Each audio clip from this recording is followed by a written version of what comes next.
जो from class 12th biology. आज इस वीडियो में हम पॉलिनेशन के बाद का जो प्रोसेस था जिसमें हम इनब्रीडिंग डिप्रेशन के बारे में बात करेंगे। जो कुछ डिवाइसेस है जिससे हम बात करते हैं यहाँ पर, हमारा जो कॉन्सेप्ट था आउट ब्रीदिंग डिवाइस। अब ब्रीडिंग यानी कि जो पॉलिनेशन है उसमें पोलन ग्रेन जो है, अगर हम चाहें हमारे हिसाब से कि हम चाहते हैं कि जो हमारे फूड की क्वालिटी आए तो उसमें हम पोलन जो है वो हम दूसरे उसमें ट्रांसफ़र कर सकते हैं।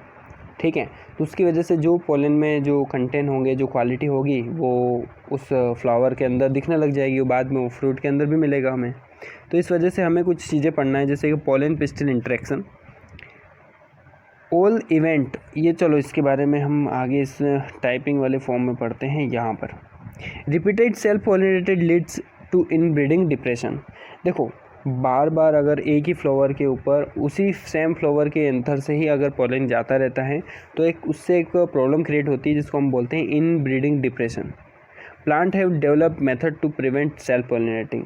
इसको बोलते हैं इन ब्रीडिंग डिप्रेशन। कब आता है? सेल्फ पॉलिनेशन की वजह से, यानी खुद से अगर वो पॉलिनेशन बार बार करते जा रहा है, बार बार अगर वो ऐसा होता जाता है तो उन प्लांट्स के ऊपर एक बार वो ऐसा हो जाता है कि वो इनफर्टाइल हो जाता है, यानी कि बाद में फिर उनके अंदर वो क्वालिटी नहीं रह जाती है कि वो आगे फिर रिप्रोड्यूस उस लेवल का कर सकें। तो इस वजह से हमें इस चीज़ को बचाने के लिए हमारे पास कुछ टेक्निक्स हैं, कुछ मेथड्स हैं जिनका यूज़ करके हम सेल्फ पॉलिनेशन को रोक सकते हैं। ठीक है, चलो बढ़ते हैं आगे। इसके बारे में पूरा पढ़ लीजिएगा कि ऐसा क्यों करना ज़रूरी है, क्यों नहीं होना चाहिए ऐसा, तो इसको रीड कर लीजिएगा। अभी मेन इन्फॉर्मेशन पढ़ते हैं। एक और इन्फॉर्मेशन ये भी है कि जब सेल्फ पॉलिनेशन होता है तो उनके किसी भी प्रोडक्ट के अंदर वो एक वेरिएशन नहीं मिलता, हमें चेंजेस नहीं मिलते हैं। सेम वही प्रकार के जो जेनेटिक्स हैं वो रिपीट होते रहते हैं। समझ पा रहे हैं? यानी कि हमें नया उसमें चेंजेस नहीं मिलेगा, वेरिएशन नहीं मिलेगा। और वेरिएशन जो है वो नेचर के हिसाब से ज़रूरी है। ठीक है, तो अगर हम चाहें कि उस फूड की क्वालिटी चेंज करना चाहें तो हम आर्टिफिशियली मेथड यूज़ करके हम क्रॉस पॉलिनेशन करवा सकते हैं। पोलन पिस्टिल एक इंटरेक्शन होता है, इसको थोड़ा समझना है कि पोलन और पिस्टिल के बीच में, पोलन यानी कि पोलन ग्रेन, पिस्टिल यानी कि स्टिग्मा, स्टाइल एंड ओवरी। ठीक है, इन तीनों का पोलन के साथ एक छोटा सा इंटरेक्शन होता है, यानी इन दोनों के बीच में एक वार्तालाप होता है, जो एक लैंग्वेज नहीं होती है एक टाइप की, उनके बीच में एक इंटरेक्शन होता है। वो समझते हैं कि क्या होता है इनके बीच में इंटरेक्शन। कि pollination does not allow ensure the transfer of the compatible pollens.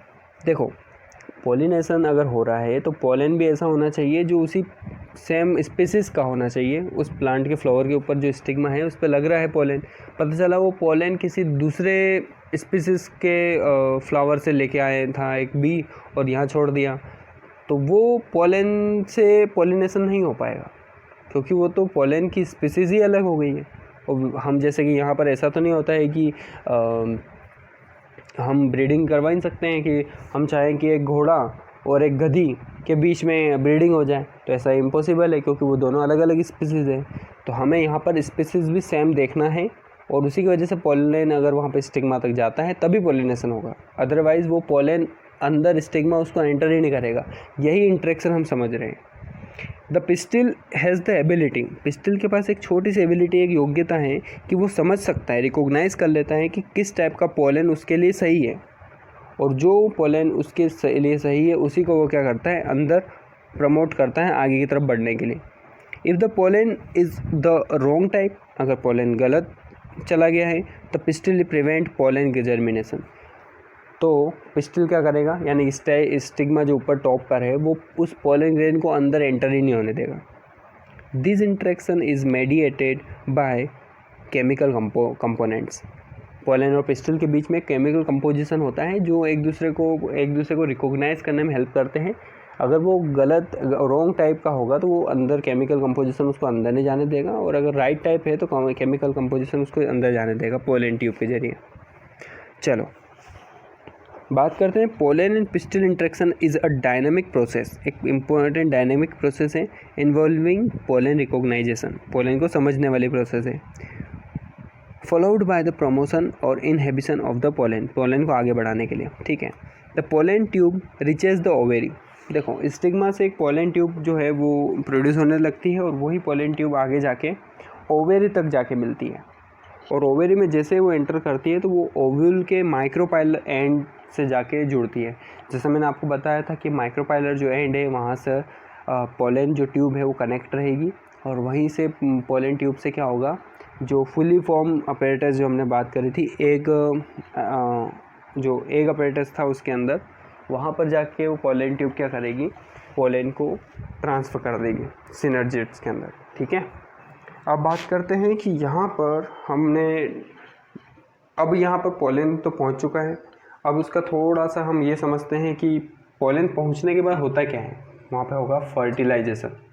अब फर्टिलाइजेशन हम चाहें तो उसको हम अपने हिसाब से करवा सकते हैं।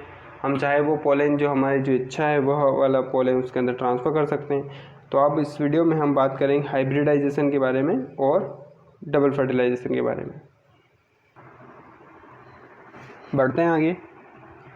आर्टिफिशियल फर्टिलाइजेशन जो है इसमें कुछ मेथड्स हैं, और जो क्या करती है, फसल की यील्डिंग को यानी उसकी क्वांटिटी को बढ़ाता है, क्वालिटी को भी बढ़ाता है। In this method, it is essential to ensure that the right kind of pollen grain are used and the stigma is protected from the unwanted pollen grains. It is achieved by emasculation bagging. यहाँ पर बहुत simple tricks हैं जो हमें समझना है।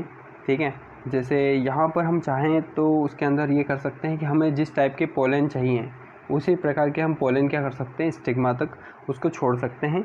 और हम ये भी कर सकते हैं कि जब तक स्टिग्मा मैच्योर हो उसके बीच में अगर कोई दूसरा पोलन आए और उसको करे और उसको पोलिनेशन कर दें तो उस वजह से हम उसको ढक भी सकते हैं, उसको प्रोटेक्ट कर सकते हैं।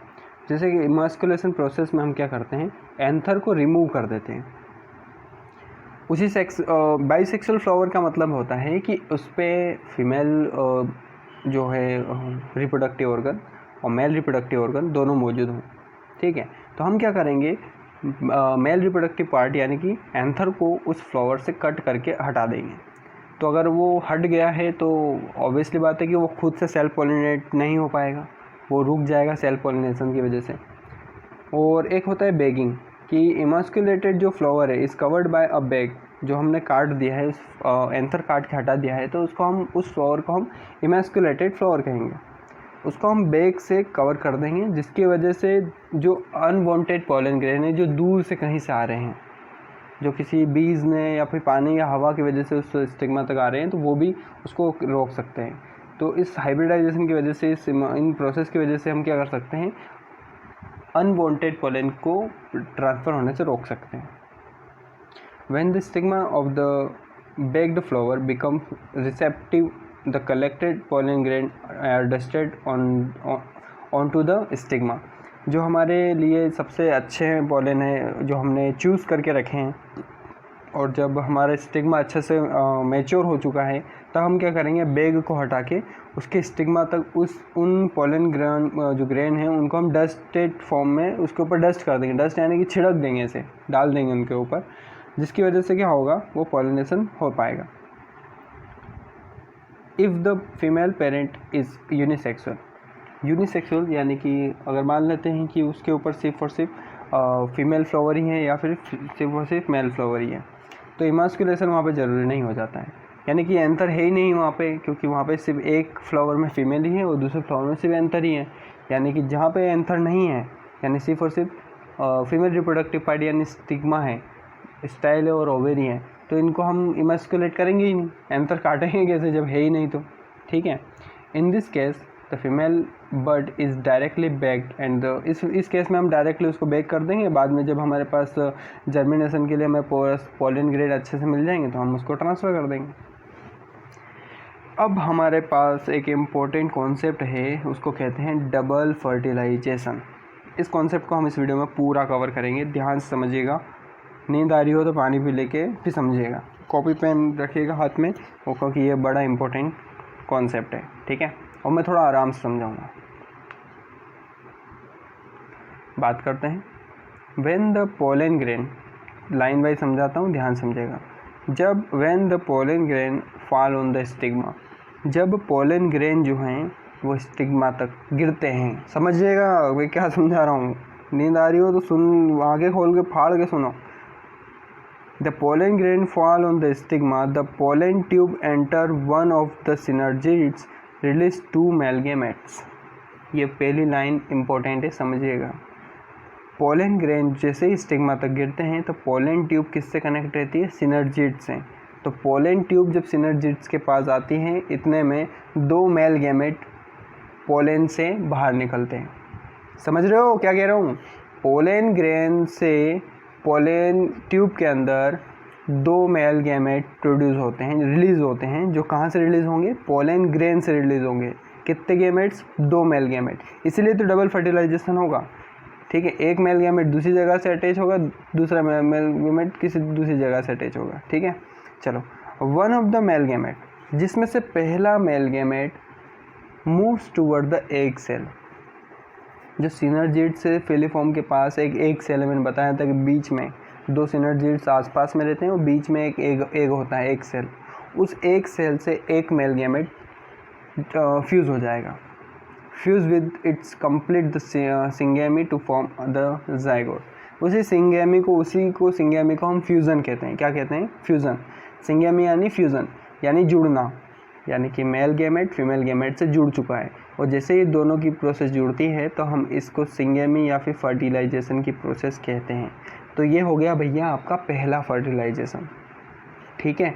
तो पहला फर्टिलाइजेशन यहाँ पर हुआ और आपको क्या मिला? जाइगोट की फॉर्मेशन, ठीक है। अब दूसरा जो मेल गैमेट है, लाइन समझेगा। पहला हमारा सिंगेमी हो गया है जो माइक्रोपाइलर एंड के पास में था, वहाँ पर हमारा जाके एक सेल से जुड़ गया, ठीक है। अब जो दूसरा फर्टिलाइजेशन की प्रोसेस है, अदर मेल गैमेट, जो दूसरा मेल गैमेट है वो फ्यूज़ होगा विद द 2 पोलर न्यूक्लियाई। कहाँ पर है 2 पोलर न्यूक्लियाई? जैसे ये था हमारा एम्ब्रियो सेक, जहाँ पर 3 इधर थे और यहाँ से हमारा माइक्रोपाइलर एंड से जुड़ा हुआ था पोलन ट्यूब, और यहाँ से एक मेल गैमेट एक सेल से जुड़ गया। लेकिन बीच में हमारे पास 2 पोलर न्यूक्लियाई हैं। उन पोलर न्यूक्लियाई के पास जाके तीसरा मेल गैमेट फ्यूज़ हो जाता है, और जैसे फ्यूज़ होगा तो उसको हम क्या बोलते हैं?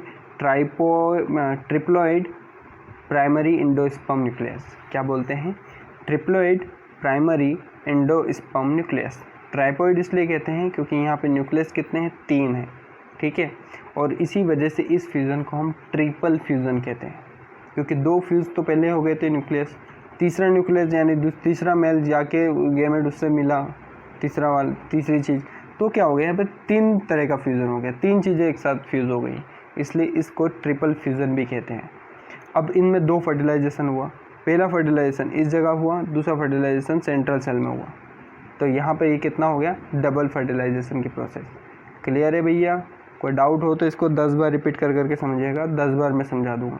फिर भी अगर आपको डाउट हो तो इसको फिर 10 बार फिर समझेगा, तो मैं 10वीं बार फिर समझा दूँगा, 20 बार समझा दूँ इसी वीडियो में, ठीक है ना।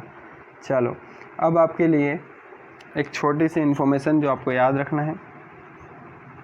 जैसे फर्टिलाइजेशन होता है तो हमारे पास कुछ इवेंट होते हैं, पोस्ट फर्टिलाइजेशन इवेंट, जिसमें हम क्या क्या पढ़ेंगे वो समझना है।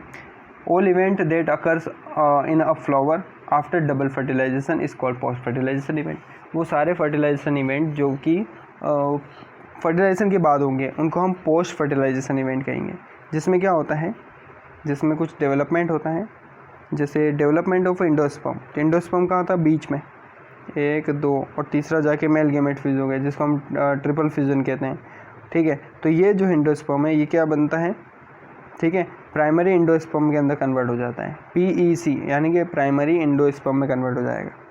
जो एम्ब्रियो था फ्रॉम द जाइगोट, ठीक है, एम्ब्रियो था जाइगोट से, वो एम्ब्रियो जैसे कि ये है, यहाँ पे एक सेल था, वो एक सेल बन गया तो जाइगोट बन चुका है। सीड से हमें क्या मिलता है? ओव्यूल, जो ओव्यूल वाला जो था, ये वाला ओव्यूल था पूरा, ये पूरा ओव्यूल है, ठीक है। इस ओव्यूल की वजह से हमें क्या मिलेगा? सीड। इस पूरे ओव्यूल की वजह से हमें बनेगा सीड, यानी बीज बनेगा ये, ठीक है। इस पूरे के पूरे जब ये डेवलपमेंट हो जाएगा, फर्टिलाइजेशन हो जाएगा, बाद में जो इनमें मैच्योरिटी आएगी, तब ये जो एम्ब्रियो सेक था, यानी ये जो ओव्यूल था, ये क्या में किस चीज़ में कन्वर्ट हो जाएगा? सीड के अंदर। और फिर जो फ्रूट, किस चीज़ से फ्रूट बनेगा? तो इसके बाहर के जो आपको इंटेग्यूमेंट थे, उसके अलावा आपके पास उसमें चलाजल एंड था, ये सारी चीज़ें जो हैं ये ओवेरी का ही एक पार्ट है। तो ये ओवेरी वाला जो पार्ट था, बाहर वाला ओवेरी जो भी है, वो किस में कन्वर्ट हो जाएगा? आपका फ्रूट में, तो ये पोस्ट फर्टिलाइजेशन चेंजेस थे जो आपको समझना था। डबल फर्टिलाइजेशन मैंने इस वीडियो में आपको क्लियर करवा दिया है, ठीक है। जैसे ये यहाँ पे देखिए आप, ठीक है, जैसे यहाँ बताया कि जैसे फिर वो फर्टिलाइजेशन हो जाता है तो जो सिनर्जिड्स हैं, सिनर्जिड्स किधर हैं, इधर ये डायग्राम थोड़ा उल्टा है, माइक्रोपाइलर एंड अब ऊपर है ये यहाँ पर, ठीक है। तो यहाँ पर जो एक सेल था ये जाइगोट बन चुका है, प्राइमरी इंडोस्पर्म सेल बन गया है, ट्रिपल फ्यूजन जिसको बोलते हैं, प्राइमरी इंडोस्पर्म न्यूक्लियस, ठीक है। और डी जनरेट हो जाएंगे एंटीपोडल सेल भी, जो ऊपर जो कहाँ पे था, चलाज़ल एंड की तरफ, ये सारे के सारे डी जनरेट हो जाएंगे, डी जनरेट। अधिकतर एवरेज ये देखा गया है कि अधिकतर फ्लावर्स में ये वाली प्रोसेस ऐसे होती है, ठीक है। सिनर्जिड्स जो थे वो डी जनरेट हो गए और एंटीपोडल डी जनरेट हो गए, बीच वाला जो था वो डबल फ्यूज़न हो गया और ट्रिपल फ्यूज़न हो गया, और यहाँ वाला फर्टिलाइजेशन पहला फर्टिलाइजेशन हो गया, ठीक है। अब बढ़ते हैं आगे, पोस्ट फर्टिलाइजेशन में फॉर्मेशन ऑफ इंडोस्पर्म, इंडोस्पर्म कैसे फॉर्म हो रहा है उसके बारे में। तो ये सारा, ये जो आगे का जितना भी मटेरियल है, आगे की जितनी भी डिटेल है, इसको हम नेक्स्ट वीडियो में कवर करेंगे, ठीक है। आज के लिए इतना ही, ओके, बाय बाय।